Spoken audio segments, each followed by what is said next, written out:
Hello, today we're going over the 5 best practical retirement withdrawal strategies. I'm Mike and Marlin Financial Advisors. I'm a certified retirement planning counselor and accredited portfolio management advisor, and I want to help thousands of Americans navigate retirement with confidence. Now, number one is the 4% ratcheting rule. Now, the 4% ratcheting rule uses the 4% rule as its base. However, it goes a step further. If your portfolio performs well, you can ratchet up your spending and it stays there permanently. This allows for a practical way to increase spending throughout retirement while keeping a conservative approach to help ensure your money lasts. So, for the ratcheting rule, some pros are it gives you a simple, practical way to increase your spending. You would reanalyze the data and find out maybe here in 5 years, based on great market performance, you can increase your spending by a certain amount, or maybe it takes longer or anything like that. It's simple and stable. It's simple like the 4% rule, where it's just you take a small starting withdrawal rate and it increases from there. And then spending only goes up. Start small, and then as things get better, you get to take more and more as retirement progresses. Now, the negatives of this is this starting withdrawal rate is extremely conservative at 4%. So if you're looking to retire early or maybe spend more early in retirement, this will not be the right approach for you. This is really best for conservative savers who want to increase spending as the market improves. Now let's talk about fixed percentage withdrawals. This one's pretty straightforward too. Instead of withdrawing a set dollar amount, you take out a fixed percentage of your portfolio every year, say 5%. So if your portfolio is worth 1 million this year, you would withdraw $50,000, which is 5%. If it drops to 900,000 next year, you would only take out 45,000, which is 5% of that. And so every year you're just taking out this fixed percentage. So now let's talk about the benefits of a fixed percentage withdrawal. One, it's simple, right? You just pull out your calculator and you just calculate whatever 5% of your portfolio value is, or 6%, or whatever you're having. And then it automatically adjusts to market performance. So if the market's down, your withdrawals drop, and therefore there's no theoretical risk of running out of money. Your withdrawals would just decrease and decrease and get smaller and smaller.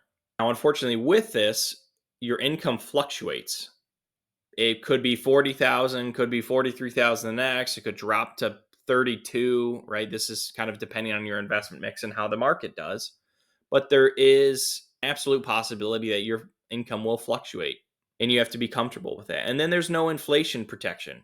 You get raises when the market does well and you get to pull more money. There is no inherent inflation adjustment in here. If the portfolio is flat for several years, you have no inflation adjustment. This is best for retirees that already have stable income sources, maybe in Social Security and pension, that covers all their basic living expenses. And they're using this withdrawal strategy kind of as a bonus strategy for vacations, home improvements, legacy gifting, things along those lines. So that's where it can actually be really simple and effective. When creating your starting withdrawal rate, probably 5 and 6% is appropriate. So you get a higher starting withdrawal rate here, but you have that variable spending. If you want more growth, just have a lower starting withdrawal rate. If you want to take more early in retirement, have a higher starting withdrawal rate. Before moving on to strategies 3, 4, and 5, we have to talk about a critical concept that the remaining strategies deal with. This is called the critical path concept. Your portfolio value should follow this path throughout retirement, ending at 0 at the end of your retirement plan. And then it slowly, in the beginning, it's very slowly, almost kind of stays flat. And then it kind of starts really being drawn down later in retirement. And so you would track this value throughout retirement. If your portfolio value is higher than it should be to follow the path, you can increase spending. If it's below, you have to cut back. So you kind of get back to this path. Don't forget to like and subscribe for more tips. Next, we have Zolt's inflation adjustment rule. This is similar to the critical path strategy, but this practical rule uses inflation adjustments to guide your portfolio down the critical path. Here's how it works. Each year you check if your portfolio is doing better than expected. If it is, you get an inflation raise on your withdrawals. If not, your spending stays the same, so there's never a spending cut, but you do not receive the inflation adjustment. So what are the real benefits of Zolt's rule on inflation?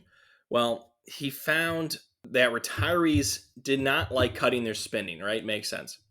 They were much more willing to not take the inflation increase if the market does not perform well than actually having to cut their spending. And secondly, he did some research and compared to the 4% rule, this would actually allow you to have a starting withdrawal rate somewhere around 5.5 to 5.8%.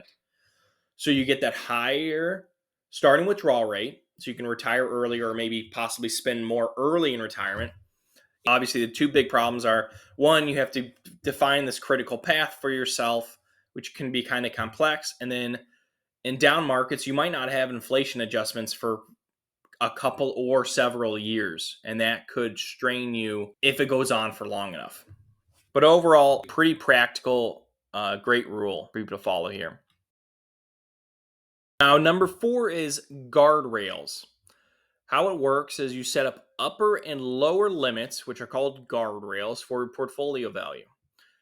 If your portfolio grows past the upper guardrail, which is good, you get to increase your spending. If it falls below the lower guardrail, you must decrease spending. Now, what are some benefits of this? Well, compared to kind of a critical path strategy, as long as you stay within the guardrails, there's no change in your spending, so it creates kind of more stable income. Okay. And then it also protects you in downturns because if your portfolio drops enough, it will adjust your spending so you can never in theory run out of money. And the final pro is you get a higher starting withdrawal rate because we can adjust downwards so we can take a little more early in retirement or maybe retire earlier if you're willing to cut your spending. Now, the downsides are requires regular monitoring, right? You need to be able to decide what your upper guardrail is. If you start with a million, is it 1.2? Is it 1.3? You need to decide how much of a spending increase do I get on the up and down side. And then income still can vary, right? It doesn't vary, every year, but over maybe a couple or several years, you'll have slight spending adjustments. And then finally, this can be complex and there is no inherent inflation adjustment. So if the portfolio does not do well, you're kind of stuck with maybe a slight decrease in spending or a flat spending level, and you would not have those inflation increases. 5, risk-based guardrails.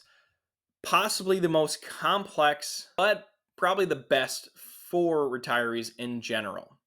Now, how it works. These are advanced guardrails that factor in other elements like taxes, pension income, changes in Social Security policy, changing goals, long-term care planning. It tracks everything possible in your retirement plan and gives you a probability of success score. And so now, instead of us looking at your portfolio value to decide when you get to increase spending or decrease spending, you're looking at your probability of success. And when your probability of success score changes, then you get to change spending. Pros: accounts for your whole financial picture, all income sources, longevity, long-term care. Say, for example, you find out you have Alzheimer's and now we need to change your long-term care planning. And so I change you in right capital from 2 years of long-term care to 5 years of long-term care. Well, that's going to drop your probability of success score by a certain amount. And then we can see, okay, how much does spending need to drop so we can still be in line with our goal? So you would set a target percentage, like 70%. You want to be around 70%. And so long-term care would drop you, let's say, to 58%. And so we would cut your spending so you're back up to 70. And so it's highly customizable to match goals, right? If you want to spend more early in retirement or later, or have legacy goals or gifting goals, or buy a house for your kids, or travel the world for 10 years, but then you're going to live on a farm after that, whatever you want to do, it takes into account everything. Cons is it may require professional management. It's very complex, a ton of moving parts. You don't want to get it wrong. This is not something you can just do in Excel, right? Or on a calculator. You need some sort of planning piece. I know for individual retirees, you can use New Retirement. I believe it could work pretty much the same. I use Right Capital. There's other software that advisors use, but you would need some sort of software that has hundreds of inputs and can track your retirement plan in a real detailed manner. Best for retirees who prefer a comprehensive data-driven approach that considers more than just portfolio performance. And then, yes, your safe withdrawal rate is 5 to 6%.